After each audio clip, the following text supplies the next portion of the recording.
예, 더불어민주당의 김광진입니다. 아까 로켓과 미사일 이 논쟁이 있었는데 북한이 이번에 쏜 것은 재진입하기 위한 시도는 전혀 없었던 거죠.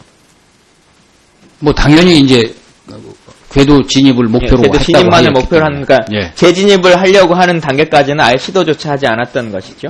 예, 저희들은 그렇게 파악하고 있습니다. 예.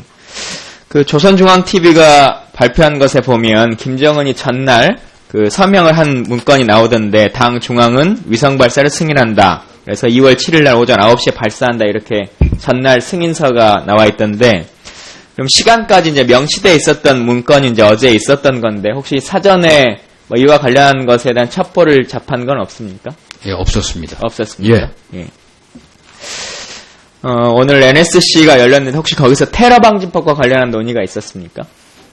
그 논의가 아니고 우리가 처한 상황의 엄중함을 고려해서 예. 인권법이라든지 테러 방지법이라든지 이런 것들이 조속히 마련되어야 될 필요성이 있다라는 이제 그런 말씀들이 있었습니다. 북한의 핵실험이나 미사일 발사와 관련해서 테러 방지법이 어떤 연관성이 있습니까? 그것과 직접적인 연관은 없지만 저희들이 오늘 여기서 추가적인 여러 가지 도발이 직접적인 연관은 없고 그러면 부가적으로 어떤 연관이 있습니까? 추가적인 도발이 예상되기 때문에 그러한 대비태세를 확고히 한다는 측면에서 연관성이 있다고 본 것입니다. 그러니까 북한이 추가 도발을 한다고 해서 테러 방지법상으로 막을 수 있는 방법은 뭐가 있어요? 제가 테러 방지법의 구체적인 내용을 잘 모릅니다만은 테러를 방지하기 위해서는 정보의 교환이라든지 이런 것들이 필요한 것이고. 장관께서 테러 방지법의 구체적인 내용을 모르신다는 게 좀 안타깝고 그러면 북한이 우리의 후방을 공격한다. 그러면 그건 테러입니까? 군사적인 공격입니까? 지금 의원님께서 후방을 공격한다라고 표현을 쓰셨으니까 예.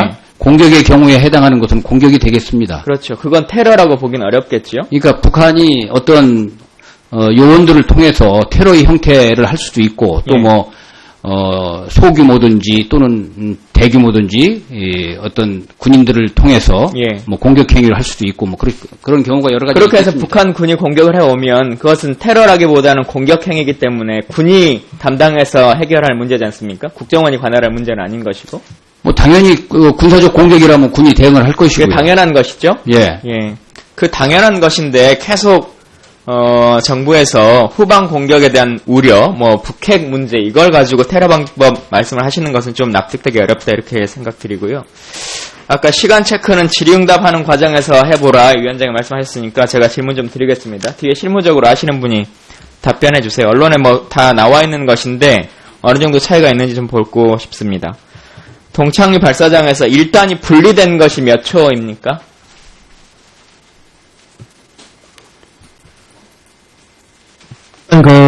완전 분석은 안 됐는데, 예. 분석된 지금까지의 시간으로만 말씀드리겠습니다. 일단 분리 추정은 09시 32분 29초로 저희 예. 평가하고 있습니다. 페어링 분리는요? 페어링 분리는 지금 조금 더 분석이 필요한 상황입니다. 이거는 표적이 폭발해서 상당히 많이 이동하는 상황이라서 현재 추정은 09시 33분 43초로 추정하고 예. 있습니다. 2단 분리는요? 2단 분리는 아까도 진성열 의원님께서 말씀하셨지만은 2단 분리 그 이후로는 저희들이 지금 확인이 안 됐기 때문에 세부적인 표적 분석을 해봐야지만이 확인이 1단계가 낙하된 지점은 몇 킬로 정도입니까? 일단 잔해물이 낙하된 것은 장상북 서방에서부터 제주 서방까지 몇 킬로수로 몇 킬로 정도로 판단하고 계세요? 킬로수는 한 150km, 태안 서방 한 150에서 한 200km 정도로 평가를 하고 있습니다. 아니 인접 지역 말고 날라온 거로 봤을 때. 날라온 거로 봤을 때는 떨어진 걸로서는 동창리로부터 한 440km 정도 됩니까? 전체 밑에까지 온 것은 떨어진 것은 한 700km까지 볼 수 있습니다. 3단 연소가 시작된 걸 몇 초로 봅니까? 3단 연소 시작 지점은 저희들 레이더상으로 판단할 수 없습니다. 판단할 수 없으니까. 예. 3단 연소가 종료되고 궤도 진입한 시점은? 그것도 판단이 불가능합니다. 레이더상으로서는 소실된 이후부터는 판단 자체가 불가능합니다. 저는 좀 이해할 수가 없는 게 제가 아까 여기 오기 전에 정보위 회의를 들어갔다 왔는데요.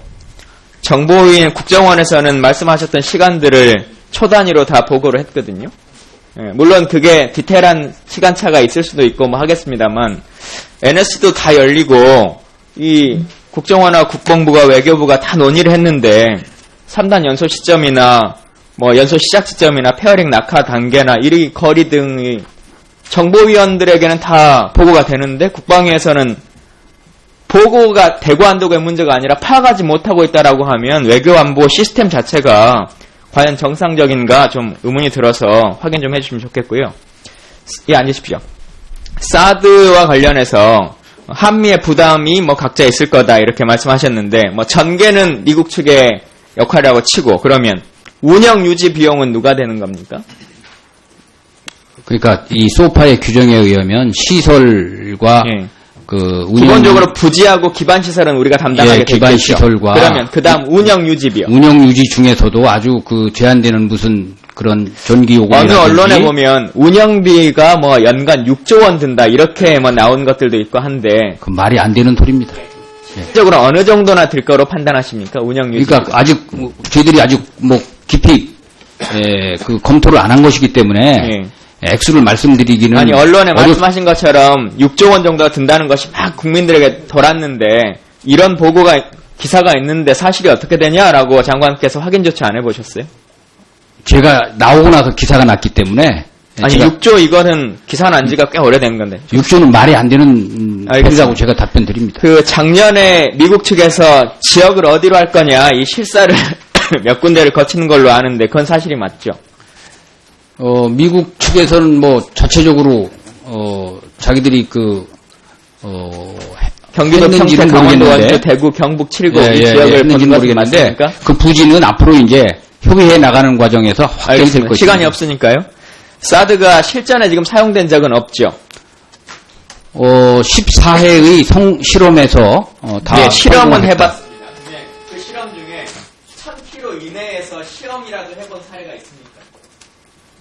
한반도의 중심 정도의 규모로 감안해서 1000km 이내에서 실험이라도 해본 적이 있을까? 사드가? 그 중심이라는 것은 저는 크게 의미를 갖는 것이라기보다도 종말 단계에 있어서 그 사드의 고도 내에서의 적의 미사일이 그것이 뭐 단거리 미사일이든 중거리 미사일이든 요격하는 것이니까 저는 스커드 계열의 미사일에 대해서 시험을 한 2차례 하고 성공한 걸로 그렇게 알고 있습니다. 요격하는 말 그대로 이 종말 단계로 내려오는 과정일 때 이거 사드는 어차피 상승하는 것은 못 잡는 거니까 한반도를 넘어가는 관계에서 종말 단계로 떨어질 수가 있습니다.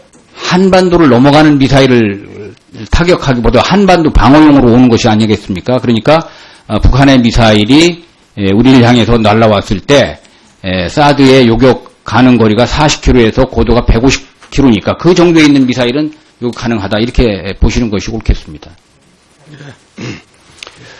다음은 황진아 의원님 질의해 주세요.